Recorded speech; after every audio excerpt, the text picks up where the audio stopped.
The old mop bucket squeaked as Tommy pushed it down the marble hallway of the Whitmore Concert Hall. At 16, he had been helping his father clean this fancy place for almost 2 years now. Every evening after school, he would come here with worn-out sneakers and clothes that had seen better days. But Tommy wasn't here just for the cleaning job that paid barely enough to help his family. He was here for something else entirely, something that made his heart race every single time. The music. Through the thin walls and air vents of this grand building, he could hear the most beautiful sounds he had ever experienced. Violins that seemed to cry and laugh at the same time, cellos that spoke in deep, rich voices, and above all, the piano, that magical instrument that could make him forget about everything else in the world. Tonight was different, though. As Tommy mopped the floors in the back hallways, he noticed something unusual. The rehearsal had stopped earlier than normal. Usually the orchestra would practice until 9 o'clock, but it was only 7:30 and everything had gone quiet. Leaned his mop against the wall and listened, carefully. Nothing. Just the sound of his own breathing and the distant hum of the building's air conditioning. Tommy had always wondered what it would be like to see the concert hall up close. Not just the backstage areas where he worked, but the actual performance space where all that beautiful music came from. His father had warned him many times to stay in the cleaning areas and never ever go into the main hall. "These rich people don't want to see kids like us," his father would say. "We do our job quietly and go home. That's how we keep this work." But curiosity was eating at Tommy like hunger. He had been listening to classical music through these walls for 2 years. He had learned to recognize different pieces, different composers, even different musicians by the way they played. Yet he had never seen where it all happened. The hallway stretched before him, leading toward the main concert hall. Tommy looked around. His father was on the 3rd floor, probably cleaning the offices. The musicians had clearly left for their break. The security guard usually took his dinner break around this time too. Just a quick look, Tommy told himself. Just to see what it looks like inside. His heart pounded as he walked down the hallway. The carpet under his feet changed from plain gray to deep red. The walls became more elegant, decorated with paintings of famous musicians from long ago. Everything here cost more than his family made in a year. The double doors to the concert hall stood slightly open. Tommy could see golden light spilling out from inside. He took a deep breath and stepped through. The sight took his breath away. The concert hall was like something from a dream. Hundreds of red velvet seats faced a stage that seemed to glow under warm lights. Music stands were arranged perfectly, with sheet music still scattered on them from the evening's rehearsal. The walls curved upward to a ceiling painted with angels and clouds, but in the center of it all, like a king on his throne, sat the grand piano. Tommy had never seen anything so beautiful. The piano was black and shiny, reflecting the stage lights like a mirror.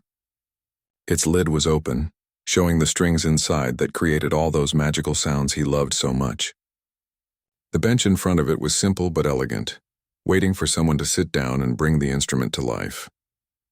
Without thinking, Tommy walked down the aisle between the seats. Each step on the thick carpet felt like walking on clouds. He climbed the few steps to the stage, his eyes never leaving the piano. Up close it was even more magnificent. The wood was so perfectly polished that he could see his own reflection in it.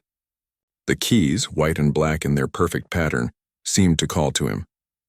He had dreamed about touching piano keys for as long as he could remember. Tommy looked around the empty hall one more time. Nobody was there. Nobody would know. He sat down on the bench, his hands shaking slightly. The bench was the perfect height, as if it had been made just for him. He stared at the keyboard, remembering all the melodies he had heard through the walls. His grandmother used to hum classical tunes to him when he was little, before she passed away.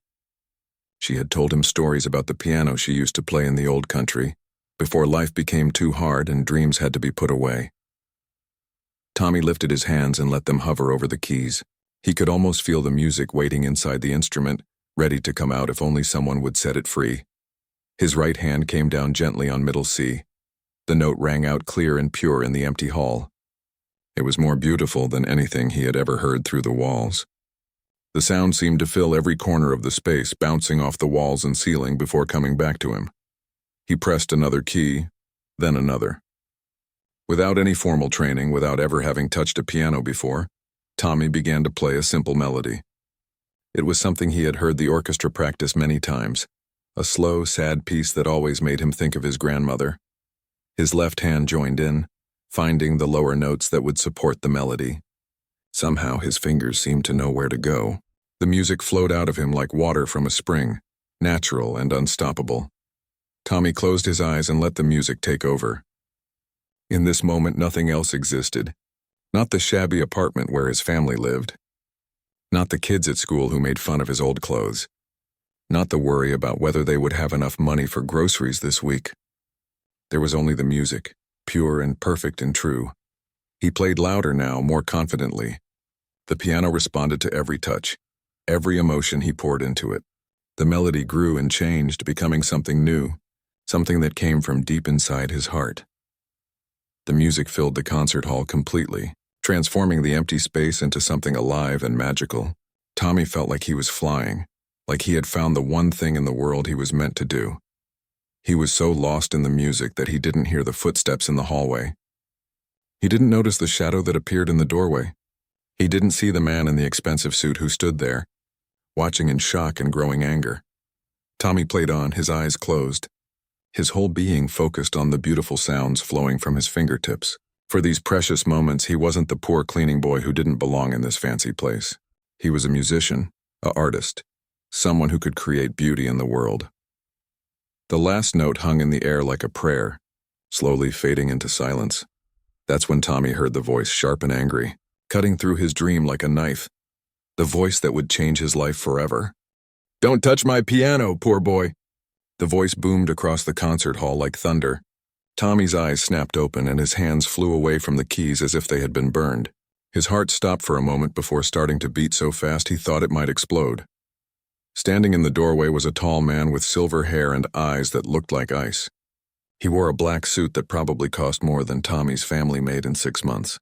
This had to be the famous Conductor, the one all the musicians whispered about with a mixture of fear and respect. Maestro Viktor Petrov.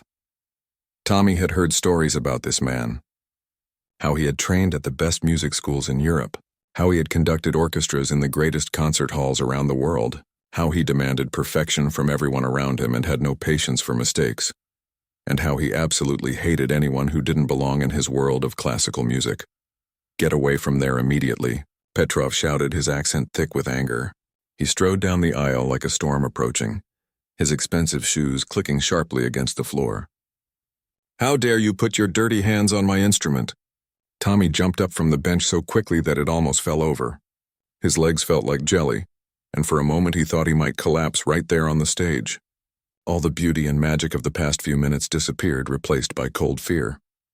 "I'm sorry, sir," Tommy stammered, his voice barely above a whisper. "I didn't mean any harm. I was just what?" Petrov had reached the stage now and was climbing the steps, his face red with fury. "Just destroying a piano worth more than your family's entire existence? Just disrespecting an instrument that has been touched by the greatest musicians in history?" Tommy backed away from the piano, his hands raised as if to show he wasn't a threat. "I didn't hurt anything, sir. I was very careful." "Careful?" Petrov laughed, but there was no humor in it. "You think your street hands know how to be careful with a concert grand piano? Do you have any idea what this instrument costs? What it means?" Before Tommy could answer, the sound of running footsteps echoed through the hall. 2 security guards burst through the doors, their hands on the radios clipped to their belts. They looked around quickly, trying to understand what was happening. "Mr. Petrov," one of them called out, breathing heavily. "We heard shouting. Is everything all right?" Petrov pointed at Tommy like he was some kind of dangerous criminal. "This boy broke into the concert hall and was touching the piano. Remove him immediately and make sure he never sets foot in this building again." The guards started toward the stage, but something made them pause. Maybe it was the way Tommy looked, not like a troublemaker or a thief, just a scared kid who had made a mistake. Or maybe it was something else in the air, something they couldn't quite understand. "Wait," one of the guards said slowly. "Aren't you Rodriguez's son? The janitor?" Tommy nodded, his throat too tight to speak. His father was going to be so angry. Worse than angry, he was going to be disappointed. And disappointed was always worse than angry. "His father works here," the guard explained to Petrov. "The kid helps with the cleaning sometimes. He's not a criminal or anything." "I don't care if his father is the president," Petrov snapped. He has no business being in this hall, and he certainly has no business touching that piano. Some people need to learn their place in the world. The words hit Tommy like a slap. His place in the world. He had heard those words before, from teachers who looked at his worn-out clothes and assumed he wasn't smart, from store owners who watched him suspiciously when he walked through their shops, from kids at school whose parents drove expensive cars and lived in big houses. But hearing it now, in this place that had become magical to him through 2 years of listening, hurt worse than all those other times combined. "You're right," Tommy said quietly, finding his voice at last. "I don't belong here." Something in his tone made everyone pause. It wasn't the voice of someone who was giving up or admitting defeat. It was the voice of someone who understood exactly what was being said to them and what it really meant. Petrov studied Tommy's face more carefully now. The boy was poor. That was obvious from his clothes and the worn-out sneakers on his feet. But there was something else there too. Something in his eyes that didn't match the rest of his appearance. "How long were you playing?" Petrov asked suddenly. The question surprised everyone, including Tommy. "I don't know, sir. Maybe 10 minutes? And where did you learn to play like that?" Tommy looked confused. "Learn? I never learned to play piano, sir. I listen to the music through the walls when I'm working. I've been listening for 2 years. Petrov's eyebrows went up. This was impossible. The melody he had heard when he walked in. It wasn't perfect, but it wasn't the fumbling of someone who had never touched a piano before either. There had been feeling in it, understanding of how the music should flow. "You're telling me you've never had piano lessons?" "No, sir. We can't afford lessons. We can barely afford—" Tommy stopped himself. These people didn't need to know about his family's problems. One of the security guards shifted uncomfortably. Maybe we should just let him go with a warning. He didn't steal anything or break anything. But Petrov was still staring at Tommy with those ice-cold eyes. Something was happening behind them. Some kind of calculation or decision being made. "You think you can just walk in here and play music like you own the place?" Petrov said slowly. "You think music is something anyone can do regardless of training or breeding or proper education?" Tommy straightened up a little. He was still scared, but something in Petrov's tone made him feel like this wasn't just about trespassing anymore. "I think music is something you feel, sir," Tommy said quietly. "I think it comes from inside, not from how much money your family has." The concert hall went completely silent. The security guards looked at each other nervously. Nobody talked to Maestro Petrov like that. Nobody challenged his beliefs about music and class and who deserved to be in his world. Petrov stepped closer to Tommy, close enough that the boy could see the fine fabric of his suit and smell his expensive cologne. "You think you can feel music, do you?" Petrov's voice was dangerously quiet now. "You think your untrained hands and your poverty-stricken background give you some special connection to the great classical composers?" Tommy wanted to back down, to apologize and run away. But something his grandmother used to tell him echoed in his mind. "Music doesn't care if you're rich or poor, Tommy. Music only cares if you're true." "Yes, sir," Tommy said, his voice steady now.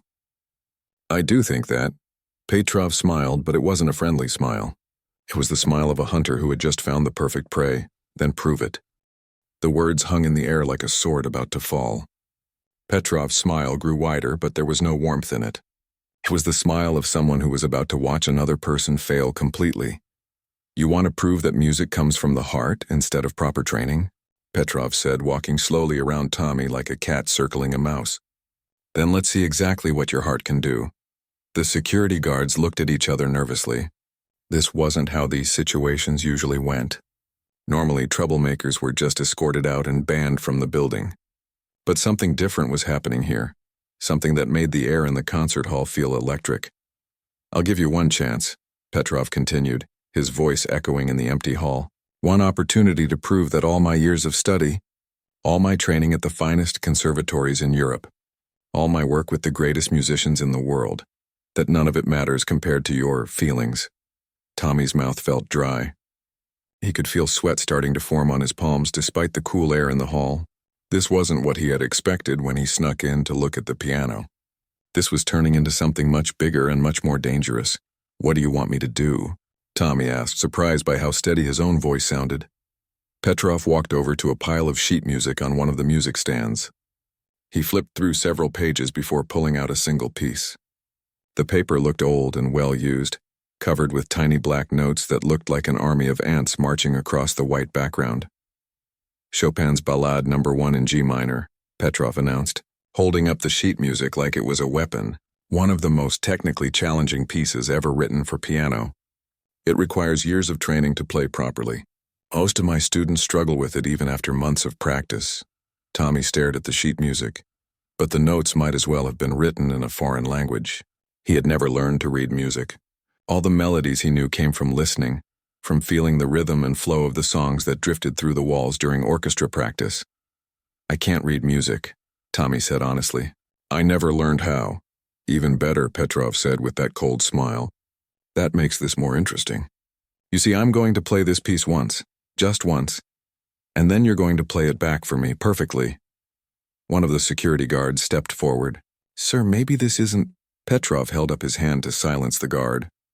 His eyes never left Tommy's face. But here's the real challenge, boy. You're going to play it with your eyes closed. The words hit Tommy like a physical blow. Play a piece he'd never heard before after hearing it only once with his eyes closed? It was impossible. Even someone with years of training would struggle with such a task. And when you fail, Petrov continued, his voice getting quieter and more dangerous, you will never set foot in this building again. Not to clean, not to work with your father, not for any reason. You'll be banned forever, and everyone will know that all your talk about music coming from the heart was nothing but the foolish dreams of a poor boy who doesn't understand his place in the world. Tommy felt the walls of the concert hall closing in around him. This wasn't just about playing piano anymore. This was about everything. His family's income, his father's job, his own dreams of somehow being part of this beautiful world of music. But if I succeed, Tommy asked, though he wasn't sure why he was even asking. The task was impossible. Petrov's smile faltered for just a moment. He clearly hadn't expected Tommy to ask about success. He had expected immediate surrender. If you succeed, Petrov said slowly, which you won't, then perhaps we can discuss your relationship with this concert hall. It wasn't much of a promise, but it was something. Tommy looked around the hall, at the elegant seats, the painted ceiling, the music stand still holding sheet music from the evening's rehearsal. This place had become so important to him over the past 2 years. The music here had been like food for his soul, keeping him going through all the difficult times. Was he really going to let it all disappear because he was too scared to try something that might be impossible? Tommy thought about his grandmother, who used to hum classical melodies while she cooked dinner in their tiny kitchen. She had told him stories about the piano she played as a young woman, before war and poverty forced her to give up music and focus on survival. She always said that music lived in the heart, not in the hands. One question, Tommy said, his voice stronger now. If I'm going to play with my eyes closed, how will I know when to start? Petrov blinked, clearly not expecting this response. You'll start when I tell you to start. And how long is this piece? About 10 minutes, 10 minutes. Tommy closed his eyes for a moment and tried to imagine it, listening to 10 minutes of complex piano music, then recreating it from memory with his eyes closed. It sounded like something from a nightmare, but then he thought about all the times he had listened to the orchestra through the walls, how he had learned to recognize different instruments, different compositions, different styles, how he could sometimes predict what note would come next in a familiar piece. Maybe, just maybe, his ear was better than he thought. I'll do it, Tommy said. The security guard stared at him like he had lost his mind. Even Petrov looked surprised by the quick acceptance. You understand what you're agreeing to? Petrov asked. This isn't some simple melody you can hum along with. This is Chopin. This is real classical music that requires real skill. I understand, Tommy said, but I also understand that you're giving me a chance to prove something important. Not just to you, but to myself. Petrov studied Tommy's face carefully. There was something different about this boy. Something that didn't match his poor clothes and rough background. Most people would have backed down by now, would have apologized and tried to escape with as little damage as possible. Very well, Petrov said finally, but I want witnesses to this. When you fail, I want everyone to know exactly what happened here tonight. He walked over to his phone and made a quick call. Within minutes, several orchestra members began filing into the concert hall. They had been on their dinner break, but word had spread quickly that something unusual was happening. Soon there were about 20 people scattered throughout the seats. Musicians, staff members, even a few music students who happened to be in the building. All of them were staring at Tommy with expressions ranging from curiosity to pity. "Ladies and gentlemen," Petrov announced to his impromptu audience, "you are about to witness an important lesson about the difference between proper musical training and naive fantasy." He sat down at the piano bench and cracked his knuckles like a gunfighter preparing for a duel. The sheet music was placed carefully on the piano's music stand. "Pay attention, boy," Petrov said to Tommy. "You get to hear this exactly once." Tommy closed his eyes even before Petrov began to play. He wanted to focus everything on listening, on absorbing every note and every pause and every subtle change in rhythm and dynamics. The first notes of Chopin's ballade began to fill the concert hall, and Tommy's world transformed into pure sound. This wasn't just music, this was storytelling. The melody started quietly, almost questioning, like someone whispering a secret. Then it grew stronger, more confident, building to moments of triumph before falling back into periods of doubt and struggle. Tommy felt every emotion in the piece. He could hear the technical difficulty that Petrov had warned him about. Rapid runs of notes that seemed to tumble over each other, sudden changes in tempo that required perfect timing, harmonies that were both beautiful and complex. But underneath all the technical challenges, Tommy could hear something else. He could hear the story that Chopin had been trying to tell. It was a story about struggle and hope, about beauty that could exist even in the darkest times. As Petrov played, Tommy's fingers began to move slightly, as if they were memorizing the motions needed to recreate what he was hearing. He wasn't conscious of doing this. It was happening automatically, as if his body was learning the music even while his mind was simply listening. The piece built to a dramatic climax, with powerful chords that seemed to shake the entire concert hall. Then it gradually became quieter again, ending with a few soft notes that faded into silence like a whisper disappearing into the night. The audience sat in complete silence for a moment. Even though they had heard Petrov play many times before, there was something special about this performance, like something intense and focused that came from the unusual circumstances. Tommy opened his eyes and found Petrov staring at him with an unreadable expression. "Well," Petrov said, "are you ready to embarrass yourself in front of all these people?" Tommy walked slowly to the piano bench. His legs felt unsteady, but his mind was crystal clear. The melody was still echoing in his head, as vivid as if Petrov was still playing it. He sat down and placed his hands over the keys, then closed his eyes as he had promised. The concert hall held its breath. The first note rang out pure and clear, exactly as Chopin had intended it. Tommy's finger found middle C without hesitation, even with his eyes closed. The sound filled the silence of the concert hall like the first drop of rain before a storm. Then came the second note and the third, each one perfect, each one precisely where it should be. The opening melody began to take shape, soft and questioning, just as Petrov had played it minutes before. In the audience, people leaned forward in their seats. This wasn't what they had expected to hear. They had come to witness a disaster, to see a poor boy learn a hard lesson about his place in the world. Instead, they were hearing something that seemed impossible. Tommy's hands moved across the keyboard with growing confidence. His eyes remained closed, but his fingers seemed to know exactly where each key was located. The melody that had been swirling in his mind began to flow out through his fingertips, bringing Chopin's story to life once again. Petrov stood frozen beside the piano, his mouth slightly open in disbelief. He had played that piece hundreds of times over his career. He knew every note, every subtle timing, every dynamic change. And this boy, this untrained street kid, was recreating it almost perfectly. The music grew stronger as Tommy reached the first major section of the piece. His left hand joined in with the supporting harmonies, finding the bass notes that gave the melody its foundation. How was he doing this? How could someone who had never read sheet music, never had a formal lesson, play something so complex? In the third row, Dr. Helen Martinez, the orchestra's lead violinist, whispered to her colleague, "This is impossible. I've seen conservatory students struggle with this piece for months." Her colleague nodded, unable to take his eyes off Tommy's hands. "Look at his fingering.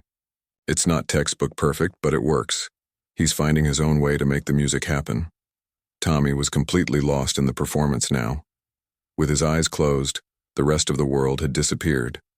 There was no concert hall, no audience, no angry conductor waiting for him to fail. There was only the music, flowing through him like a river that had finally found its way to the sea. The piece moved into its more challenging sections, where rapid runs of notes cascaded up and down the keyboard like water flowing over rocks. Tommy's fingers danced across the keys, somehow finding each note in the complex patterns. His hands moved independently of each other, the right hand carrying the melody while the left hand provided intricate accompaniment. But it wasn't just the technical accuracy that amazed the audience. It was the emotion in Tommy's playing. Where Petrov's performance had been precise and controlled, Tommy's version was raw and passionate. He played as if the music was being torn from his soul, as if each note carried a piece of his own story. The melody began to build toward the piece's dramatic climax. Tommy's whole body swayed with the rhythm, his shoulders moving as his hands reached for keys at the far ends of the keyboard. Sweat beaded on his forehead despite the cool air in the hall, but his face showed pure concentration and joy. When the climax arrived, Tommy attacked the powerful chords with such intensity that several people in the audience gasped. The sound filled every corner of the concert hall, rich and full and overwhelming. But even in these loudest moments, every note was clear and deliberate. Nothing was muddy or rushed or uncertain. A young music student in the back row started crying. She had been studying piano for 8 years, and she knew she could never play this piece with such power and emotion. How was this boy, with no training and no advantages, able to do what she could only dream of? As the piece began its final descent back to quieter territory, Tommy's playing became more gentle and introspective. The melody wandered through softer harmonies like someone walking slowly through a garden at sunset. His touch on the keys became lighter, more delicate, drawing out every subtle nuance in Chopin's composition. The security guards, who had come to remove a trespasser, now stood mesmerized by what they were hearing. One of them, a man who usually listened only to rock music, found himself deeply moved by the classical piece. There was something universal in Tommy's performance, something that spoke to hearts regardless of musical background or education. Petrov remained motionless, his mind racing to understand what he was witnessing. In 40 years of musical education and performance, he had never seen anything like this. The boy wasn't just playing the notes, he was channeling the very spirit of the composition. It was as if Chopin himself was guiding Tommy's hands. The final section of the piece approached, where the melody returns to its original quiet questioning before fading away entirely. Tommy's playing became almost whisper-soft, each note hanging in the air for just the right amount of time. His left hand provided gentle support, while his right hand traced the familiar melody one last time. Then came the ending, those few simple notes that bring the entire journey to a close. Tommy played them with such tenderness that several audience members held their breath, afraid that any sound might disturb the perfection of the moment. The last note faded into silence and Tommy's hand slowly lifted from the keyboard. For a long moment he kept his eyes closed, as if he wasn't ready to return to the real world. The music was still echoing in his mind, still flowing through his veins like blood. The concert hall remained absolutely quiet. 20-some people sat in complete silence, trying to process what they had just witnessed. It hadn't been perfect in the technical sense. There had been a few notes that weren't exactly as Petrov had played them, a few moments where Tommy's fingering wasn't textbook correct, but it had been something far more important than perfect. It had been truthful. It had been music in its purest form, unfiltered by years of formal training and academic expectations. It had been the sound of a human soul expressing itself through an instrument. Tommy finally opened his eyes and looked around the concert hall. The faces staring back at him showed a mixture of amazement, confusion, and something that might have been fear. He had done something that challenged everything these people thought. They knew about music and talent and who deserved to be in their world. His gaze finally landed on Petrov, who stood beside the piano like a statue. The conductor's face was pale, and his hands were shaking slightly. This was not the outcome he had expected when he designed his cruel test. "How?" Petrov whispered, his voice barely audible in the large space. Tommy looked down at his hands, which were still resting on the keyboard. They looked the same as always, a bit rough from cleaning work, with short nails and a small scar on his right thumb from an accident with a mop bucket. But somehow, they had just created something beautiful. "I don't know," Tommy said honestly. "I just listened to what you played, and then I tried to let it come back out through my fingers." The silence stretched on for another moment. Then, from somewhere in the middle of the audience, came the sound of slow clapping. It was Dr. Martinez, the violinist, who had tears streaming down her face as she applauded. One by one, the other audience members joined in. The applause grew louder and more enthusiastic, filling the concert hall with a sound that was almost as beautiful as the music that had preceded it. But Tommy barely heard the clapping. He was looking at Petrov, waiting to see what would happen next. The conductor's face was a battlefield of emotions: disbelief, anger, confusion, and something else that Tommy couldn't quite identify. What he didn't know was that Petrov was remembering his own childhood, when he had first discovered his love for music. Before the conservatories and the competitions and the pressure to be perfect, there had been a young boy who simply loved the way piano music made him feel. That boy had been buried under decades of training and professional success. But tonight, listening to Tommy play, Petrov had heard an echo of that original joy, and it terrified him. The applause finally died down, leaving the concert hall in an awkward silence. Tommy sat on the piano bench, unsure of what to do next. He had done what Petrov asked, but the conductor's face showed no sign of satisfaction or approval. If anything, Petrov looked more troubled than before. "Where did you learn to play like that?" Petrov's voice cut through the quiet like a knife. His earlier anger had been replaced by something else, a desperate need to understand what he had just witnessed. Tommy shifted uncomfortably on the bench. "I told you, sir. I never learned. I just listened." "No." Petrov stepped closer, his eyes intense and searching. "Don't give me that story again. Nobody plays Chopin like that without training. Nobody develops that kind of musical understanding just by listening through walls. There's something you're not telling me." The audience members were still in their seats, reluctant to leave after witnessing something so extraordinary. They leaned forward, eager to hear Tommy's explanation. How had this poor cleaning boy managed to play one of classical music's most challenging pieces? Tommy looked down at his hands, still resting on the piano keys. The truth was complicated, and he wasn't sure these people would understand.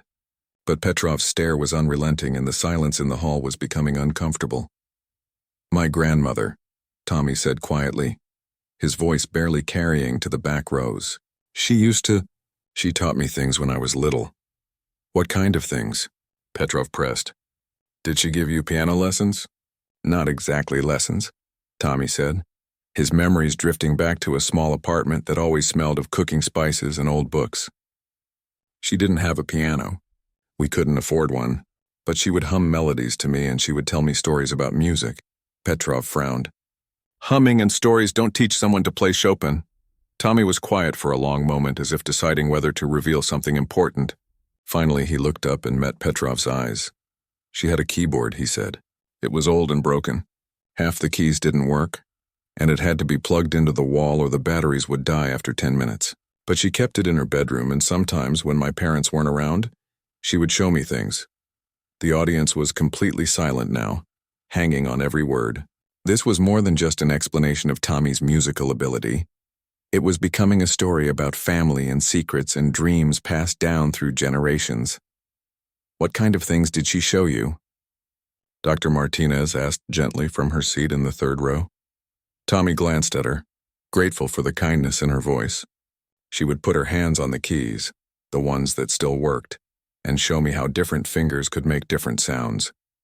"She taught me about melody and harmony. She said music was like a language, and once you understood how to speak it, you could say anything you wanted." Petrov's expression was changing. The anger and suspicion were being replaced by curiosity and something that might have been recognition. "Your grandmother was a musician?" he asked. "A long time ago," Tommy said, nodding. "Before I was born. Before she came to this country." She used to tell me stories about playing piano in a big concert hall, with hundreds of people listening. She said it was the most beautiful feeling in the world. Tommy paused, lost in the memory. She had this old box full of records, the black vinyl ones. Classical music from famous pianists and orchestras. Some of them were so scratched you could barely hear the music anymore. But she would play them anyway. We would sit together and listen, and she would explain what was happening in each piece. What happened to her? One of the musicians in the audience asked softly. Tommy's face clouded over. She got sick when I was 14. Cancer. She spent her last months in the hospital, and before she died, she made me promise something. The concert hall was so quiet that everyone could hear the building's air conditioning humming in the background. Tommy's story was painting a picture that none of them had expected. A picture of musical knowledge passed down through love rather than formal education. "What did she make you promise?" Petrov asked, his voice gentler than it had been all evening.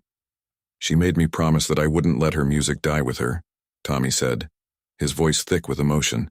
"She said that all the melodies she had learned, all the stories that music could tell, they were part of our family now, and I had to keep them alive." Tommy looked around the concert hall, taking in all the faces watching him with new understanding and sympathy. "After she died, I started coming here with my father to help with the cleaning. At first it was just about earning a little extra money for the family. But then I heard the orchestra practicing, and I recognized some of the pieces from grandmother's records. It was like hearing her voice again." He turned back to face the piano, running his fingers lightly over the keys without pressing them down. "I would listen through the walls and try to remember everything she had taught me, about how melodies worked, about how different emotions could be expressed through music. And sometimes, late at night at home, I would practice on her old keyboard, the one with the broken keys." "You've been teaching yourself for 2 years?" Dr. Martinez asked in amazement. "Not teaching myself exactly," Tommy said. "More like remembering. Like the music was already inside me and I just had to figure out how to let it come out." Petrov was staring at Tommy with a completely different expression now. The cold arrogance was gone, replaced by something that looked almost like wonder. "What was your grandmother's name?" Petrov asked suddenly. "Isabella Rodriguez," Tommy said. "But her maiden name was Isabella Moreau. She was from France originally." Several people in the audience gasped. Petrov went completely still, his face pale. "Isabella Moreau," he repeated slowly. "The Isabella Moreau who played with the Paris Conservatory Orchestra in the 1960s? Tommy looked surprised. "You knew her?" "Knew her?" Petrov sat down heavily in one of the front row seats. "Every serious pianist knows about Isabella Moreau. She was one of the most promising young talents in Europe. She was supposed to have a brilliant international career, and then she just disappeared. No one knew what happened to her." The pieces of the puzzle were falling into place now. Tommy's natural understanding of classical music, his ability to play complex pieces after hearing them once, his instinctive grasp of musical emotion and expression, it all made sense if he was the grandson of Isabella Moreau. "She never disappeared," Tommy said quietly. "She came here. She met my grandfather, got married, had children. She gave up her career to raise a family. My father doesn't like to talk about it much. I think he was always a little embarrassed that his mother had once been famous, and then chose to become just a regular grandmother." "Just a regular grandmother," Petrov repeated, shaking his head in disbelief. "Isabella Moreau was never just anything regular. She had a gift, a rare ability to make music speak directly to people's hearts. I heard recordings of her playing when I was a student. She was extraordinary." Tommy felt a warmth spreading through his chest. His grandmother had always seemed special to him, but hearing about her talent from someone like Petrov made him proud in a way he had never experienced before. "Is that why I can play like this?" Tommy asked. "Because of her?" Petrov stood up and walked back to the piano, studying Tommy's face as if seeing him for the first time. "Talent can be inherited," he said slowly, "but what you just did, playing Chopin after hearing it once with such understanding and emotion, that's not just genetics. That's years of musical education, even if it didn't happen in a classroom." He paused, looking around the concert hall at all the faces watching this unusual conversation. "Your grandmother may have given you the foundation, but you've built something remarkable on top of it. You've taught yourself things that most people need years of formal training to understand." Tommy felt tears forming in his eyes. though he wasn't sure if they were tears of joy or sadness. He wished his grandmother could be here to see this moment, to know that her music really had lived on through him. "So what happens now?" Tommy asked, his voice barely above a whisper. Petrov looked at him for a long moment, and Tommy could see that the conductor was struggling with some kind of internal battle. Everything Petrov had believed about music and education and proper training was being challenged by this extraordinary boy. Finally, Petrov spoke, his words carrying a weight that everyone in the hall could feel. "Now," he said, "we need to talk." 3 days later, Tommy found himself standing outside Petrov's private office on the 3rd floor of the concert hall. His hands were sweating, and he had changed his shirt twice before leaving home. The meeting had been arranged through his father, who was still confused about everything that had happened. "The maestro wants to see you," his father had said that morning, shaking his head in bewilderment. "In 40 years of working in fancy places, I've never seen anything like this. Rich people don't usually want to help kids like us." Tommy knocked softly on the heavy wooden door. A voice called out in response, and he stepped inside to find Petrov sitting behind an enormous desk, covered with sheet music, photographs, and awards. The office walls were lined with books about music and framed pictures of Petrov conducting various orchestras around the world. "Sit down," Petrov said without looking up from the papers he was studying. His tone was neutral, giving no hint of what he might be thinking. Tommy took a seat in one of the leather chairs facing the desk. The office smelled of expensive cologne and old books, and everything in it probably cost more than his family's apartment rent for a year. He tried not to touch anything, afraid he might break something valuable. Finally, Petrov looked up and studied Tommy's face. The boy looked nervous but determined, dressed in his cleanest clothes but still obviously poor. It was hard to believe that just 3 days ago, this same kid had played Chopin with the skill of a conservatory graduate. "I've been thinking about what happened the other night," Petrov said. "About your performance and about your grandmother." Tommy nodded but didn't speak. He had learned that it was usually better to listen when adults were trying to make important decisions. "I've also been thinking about my reputation," Petrov continued. "Do you understand what it would mean if people knew that I was working with someone like you?" The word stung, but Tommy tried not to show it. "Someone like me? Someone without formal training? Someone from your background?" Petrov's voice was matter-of-fact, as if he was discussing the weather. "I have spent decades building my career, establishing myself as one of the premier conductors in the classical music world. That world has certain expectations." Tommy felt his heart sinking. He had dared to hope that maybe somehow Petrov would help him learn more about music, but it seemed like the conductor was more concerned about what other people would think. "However," Petrov continued, and Tommy's attention snapped back to full focus, "I cannot ignore what I heard you play. Your grandmother's talent lives in you, but it's raw and undisciplined. You have natural ability, but you lack technique. You understand emotion, but you don't understand structure." Petrov stood up and walked to one of the bookshelves, pulling out a thick volume about piano technique.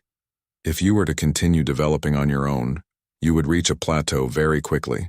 Natural talent can only take you so far. Beyond that, you need proper instruction." Tommy's pulse quickened.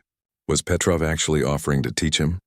"I am prepared to make you an offer," Petrov said, turning back to face Tommy. "But it comes with conditions that you may find unacceptable." "What kind of conditions?" Tommy asked.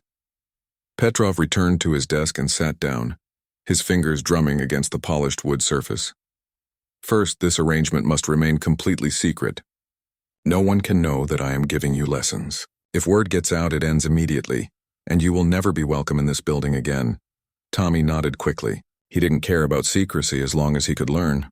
"Second, you will continue working with your father as a cleaner. The lessons will take place after hours, when the building is empty.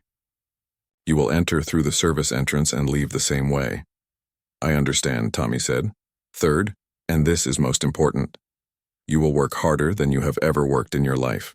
I will not go easy on you because of your background or your circumstances. If you want to learn classical music properly, you will meet the same standards I demand from students who pay thousands of dollars for the privilege." Tommy felt a shiver of excitement, mixed with fear. This was really happening. Petrov was actually offering to teach him. "What would I have to do in return?" Tommy asked. "I mean, besides work hard." My family doesn't have money to pay for lessons. Petrov leaned back in his chair, a slight smile playing at the corners of his mouth. You will help maintain this building and its instruments. Deep cleaning of the pianos, organizing music libraries, assisting with concert preparations. Consider it a scholarship program. You work, you learn. The offer was better than anything Tommy had dared to imagine. Real music lessons with one of the world's best conductors in exchange for work he was already familiar with. There's one more thing, Petrov said, his expression becoming serious again. I need you to understand that this is not charity. I am not doing this because I feel sorry for you. I am doing this because wasting your grandmother's legacy would be a crime against music itself. Tommy straightened up in his chair. I won't waste it, sir. I promise. Promises are easy to make, Petrov said. Keeping them is what matters. Are you prepared to give up your free time? To practice for hours every day? To have your playing criticized and corrected constantly? Yes, sir. Are you prepared to learn music theory, sight reading, proper technique? All the things that conservatory students spend years mastering? Yes, sir. Petrov studied Tommy's face for a long moment, looking for any sign of doubt or hesitation. What he saw was pure determination mixed with gratitude. Very well, Petrov said finally. We begin tomorrow night, 9 o'clock after the building is closed to the public. Bring a notebook and be prepared to work until midnight. Tommy felt like his heart might burst with excitement. Thank you, sir. You won't regret this. I already regret this, Petrov said dryly. But sometimes we must do things that go against our better judgment. Your grandmother was extraordinary. Let's see if any of that extraordinariness passed down to you. As Tommy stood to leave, Petrov called out one more instruction. And Tommy, buy some proper sheet music books. We're going to start with the basics, regardless of what you can already play by ear. If you're going to be my student, you're going to learn to do things the right way. Tommy practically floated out of the office and down the stairs to where his father was waiting with the cleaning cart. His father took one look at his son's glowing face and shook his head with a mixture of pride and worry. Whatever just happened in there, his father said, I hope you know what you're getting yourself into. Rich people's help always comes with a price, but Tommy barely heard him. His mind was already racing ahead to tomorrow night, to his first real piano lesson, to the beginning of something that might change his entire life. He had no idea how difficult the next few months would be. He couldn't imagine the frustration he would feel when his natural playing style clashed with classical technique. He didn't know about the nights when he would want to quit because Petrov's standards seemed impossible to meet. All he knew was that his grandmother's music was about to live again, and he was going to be the one to bring it back to life. That night, as he helped his father finish cleaning the concert hall, Tommy couldn't stop staring at the grand piano on the stage. Tomorrow it would become his classroom. Tomorrow his real musical education would begin. Petrov, watching from his office window as the father and son worked below, was having his own doubts about the arrangement. In 40 years of teaching, he had never taken on a student like Tommy. The boy had raw talent, but talent without discipline often led to disappointment. Still, there had been something in Tommy's performance of the Chopin piece that Petrov couldn't forget. A quality that reminded him of why he had fallen in love with music in the first place. Before career politics and social expectations had complicated everything, maybe, just maybe, teaching this poor boy would remind him what music was really about. Or maybe it would be the biggest mistake of his professional life. 6 months had passed since that first lesson in Petrov's office, and Tommy's life had completely changed. His days now followed a strict routine: school until 3 o'clock, homework until 5, cleaning work with his father until 8, then private lessons with Petrov until midnight. He was exhausted most of the time, but he had never been happier. The lessons had been brutal at first. Petrov had torn apart everything Tommy thought he knew about playing piano, forcing him to relearn even the simplest pieces using proper technique. Tommy's natural, emotional style of playing had to be rebuilt from the ground up with classical precision and discipline. Your hands are all wrong, Petrov had said during their third lesson, physically repositioning Tommy's fingers on the keys. You play like you're having a conversation with the piano.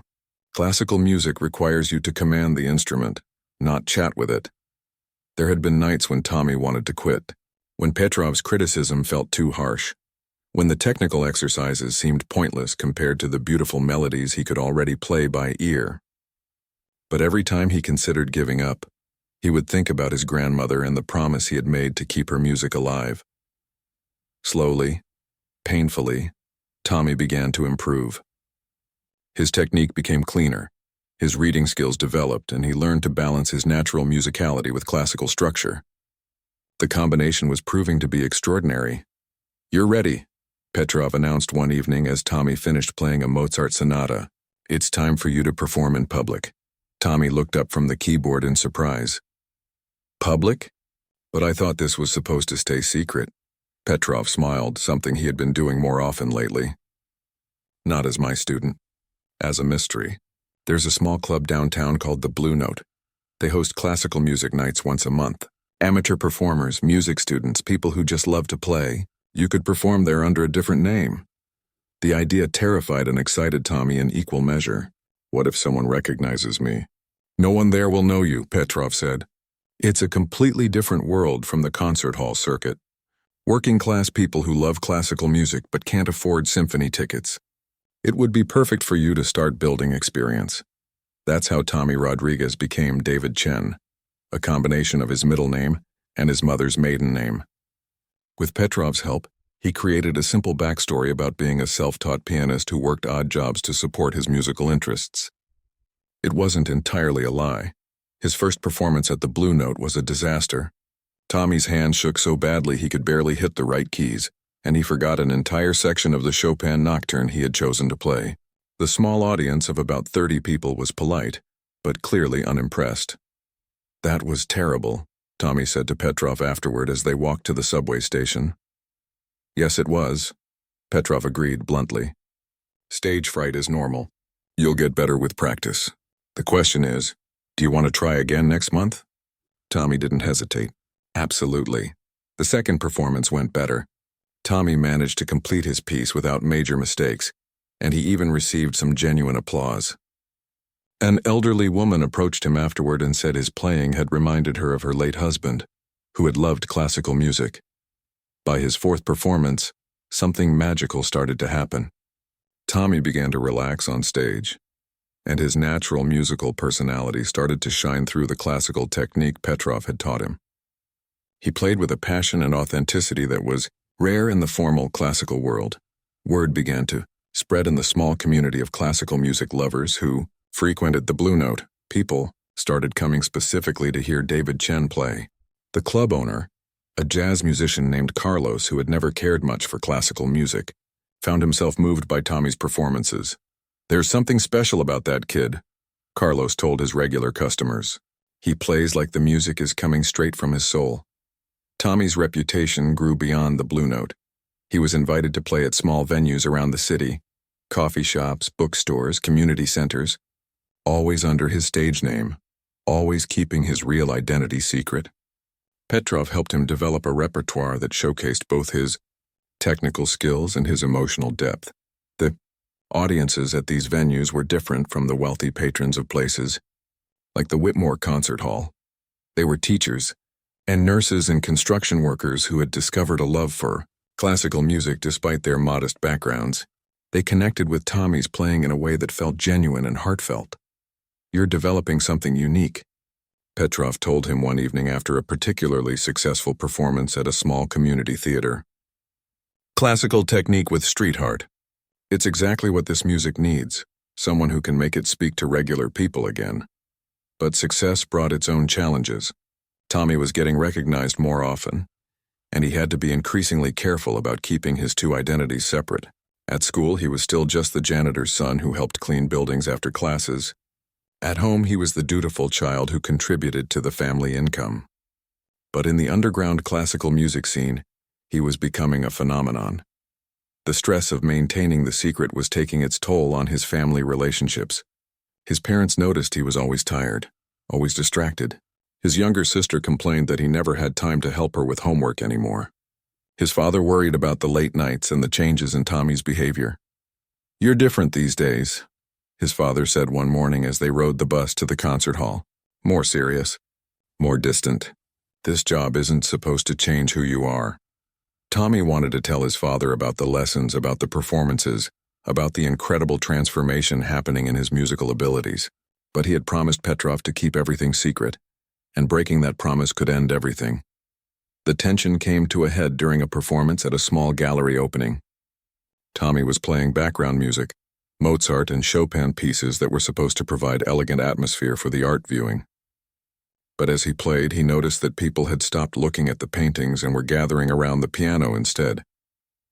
Among the crowd, he spotted a familiar face, Dr. Martinez, the violinist from the Whitmore Concert Hall Orchestra.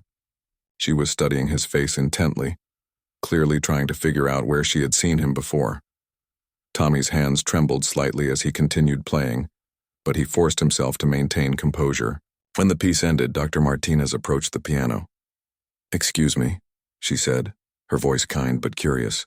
"I'm Helen Martinez. I play violin with the City Orchestra. Your performance tonight was absolutely beautiful. May I ask where you studied?" Tommy's prepared backstory felt suddenly flimsy under her professional scrutiny. "I'm mostly self-taught," he said, trying to keep his voice steady. "Some private lessons here and there." Dr. Martinez smiled, but her eyes remained thoughtful. "Well, whoever your private teacher is, they're doing exceptional work. You have a very distinctive style, technically sound but emotionally honest. It reminds me of someone I heard perform recently, though I can't quite place where." After she walked away, Tommy packed up his music with shaking hands. The secret was becoming harder to maintain, and the stakes were getting higher with every performance. That night, he called Petrov from a payphone outside the gallery. "I think someone from the orchestra recognized me," he said without preamble. There was a long pause on the other end of the line. "Dr. Martinez? How did you know?" "She called me an hour ago," Petrov said. "She wanted to know if I knew anything about a young pianist named David Chen. She said his playing style reminded her of something she heard recently but couldn't quite remember what." Tommy's heart sank. "Does she know it's me?" "Not yet, but she's suspicious.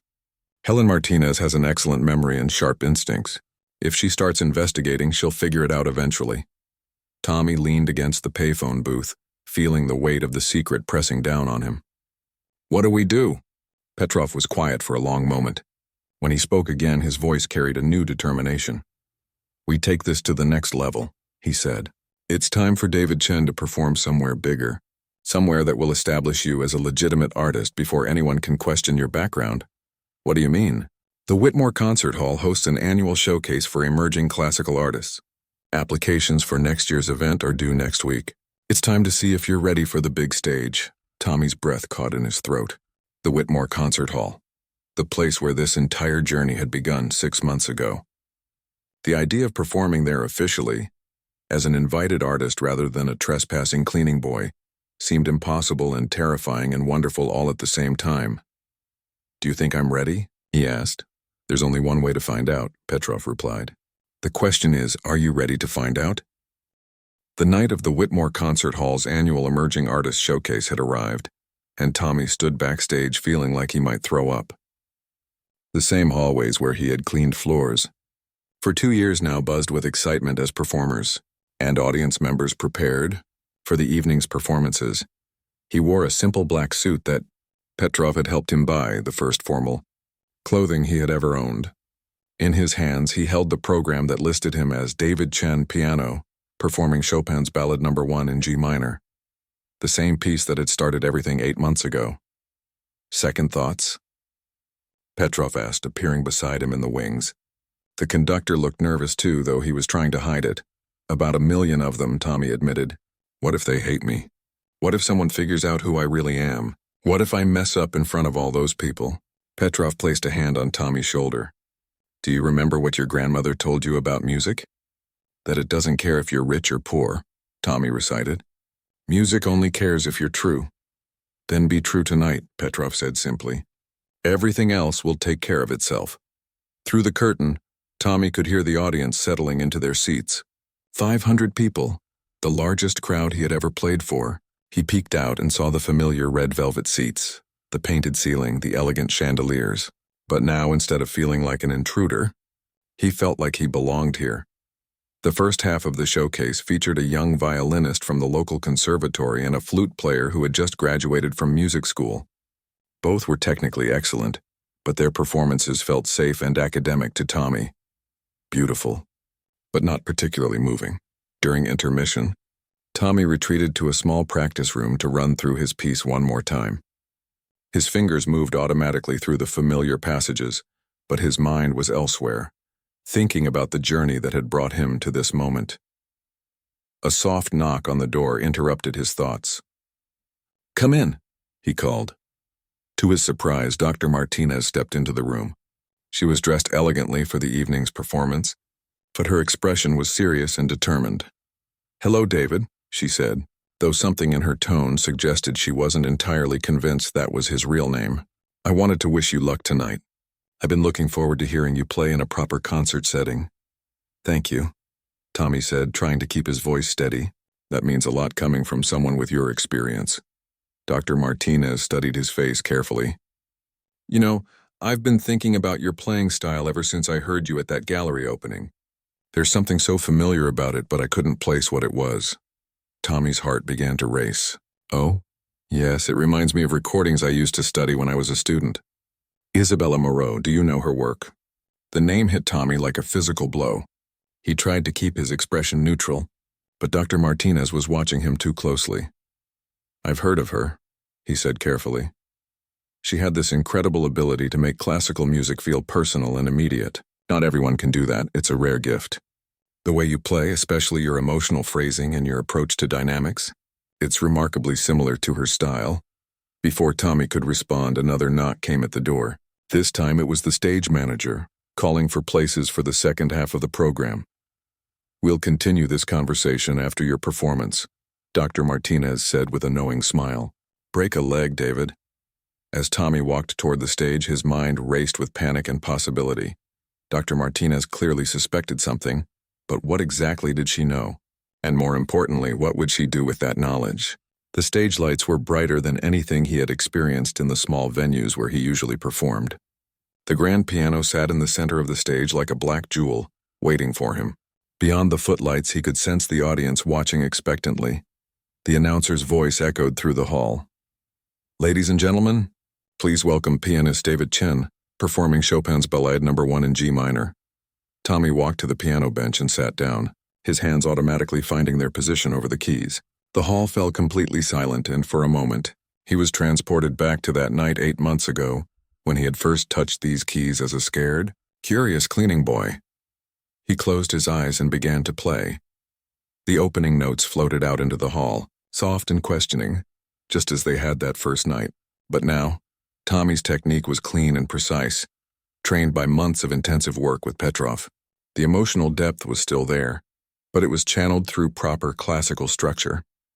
As the piece developed, Tommy felt himself entering that magical state where technique and emotion merged into something greater than either could achieve alone. His hands moved across the keyboard with confidence born of countless hours of practice, but his heart guided every phrase and every dynamic change. The audience was completely captivated. Unlike the polite, reserved attention typical of classical concerts, there was an electric sense of discovery in the air. People leaned forward in their seats, drawn into the story that Tommy was telling through Chopin's music. In the wings, Petrov watched with a mixture of pride and anxiety. The boy had grown so much in 8 months, not just as a musician but as a performer. He was commanding the stage with natural charisma that couldn't be taught, only nurtured. The piece built toward its dramatic climax, and Tommy attacked the powerful chords with controlled passion. Every note rang clear and true, filling the concert hall with sound that seemed to come from his very soul. This was what music was supposed to be, not just technical perfection, but human truth expressed through sound. As the piece moved into its final section, Tommy opened his eyes for the first time since he had begun playing. The stage lights no longer seemed harsh. They felt warm and welcoming. The audience was no longer a faceless mass of strangers. They were fellow human beings sharing in this moment of musical beauty. The last notes faded into silence, and for a heartbeat, the entire concert hall held its breath. Then the applause began. Not the polite, measured clapping of a typical classical audience, but enthusiastic, emotional applause that went on and on. Tommy stood and bowed, overwhelmed by the response. As the applause continued, he noticed movement in the audience. People were standing, giving him the kind of ovation usually reserved for world-famous artists. In the third row, he could see Dr. Martinez clapping with tears streaming down her face. But it was movement in the wings that caught his attention most. His father had appeared there, still wearing his janitor's uniform, staring out at the stage with an expression of complete shock and wonder. Someone must have told him that his son was performing tonight. The applause finally began to die down and Tommy prepared to leave the stage. But Dr. Martinez was already walking toward the microphone that the announcer had been using. "Ladies and gentlemen," she called out, her voice carrying clearly through the hall, "I hope you'll indulge me for a moment. What we just heard was truly extraordinary, and I think there's something you should know about our young pianist." Tommy's blood turned to ice. This was it, the moment when everything would come crashing down. "The style we just heard," Dr. Martinez continued, "the emotional depth and musical understanding. These are the hallmarks of one of classical music's lost treasures. Isabella Moreau was one of the most promising pianists of her generation, before she disappeared from the concert stage over 50 years ago." She turned to look directly at Tommy. "David, would you care to tell us your real name? And perhaps something about your grandmother?" The concert hall fell completely silent again. Tommy stood frozen at the piano, his mind reeling. He could lie, stick to his cover story, and hope for the best. Or he could tell the truth and face whatever consequences that might bring. He thought about his grandmother, about her stories of playing in concert halls, about her promise to keep the music alive. He thought about Petrov, who had risked his reputation to teach a poor cleaning boy. He thought about his father in the wings, who deserved to know the truth about what his son had been doing all these months. Tommy stepped back to the microphone. "My name is Tommy Rodriguez," he said, his voice steady and clear. "My grandmother was Isabella Moreau, and she taught me to love music before she died. For the past 8 months, Maestro Petrov has been giving me piano lessons in secret, here in this building where my father and I work as janitors." A gasp went through the audience as people realized what they were hearing. This wasn't just a young musician making his debut. This was a story of hidden talent, family legacy, and the power of music to transcend social boundaries. "I know I don't belong in your world," Tommy continued, looking out at the sea of faces watching him. "I know I'm not what you expect from a classical pianist, but music doesn't care about any of that. My grandmother taught me that music only cares if you're true. Tonight I tried to be true to her memory and to the gift she gave me." The silence stretched for what felt like an eternity. Then from somewhere in the middle of the audience came the sound of slow, deliberate clapping. It was joined by another, then another, until the entire hall was once again filled with applause. But this time it was different. This was applause not just for a beautiful performance, but for courage, for honesty,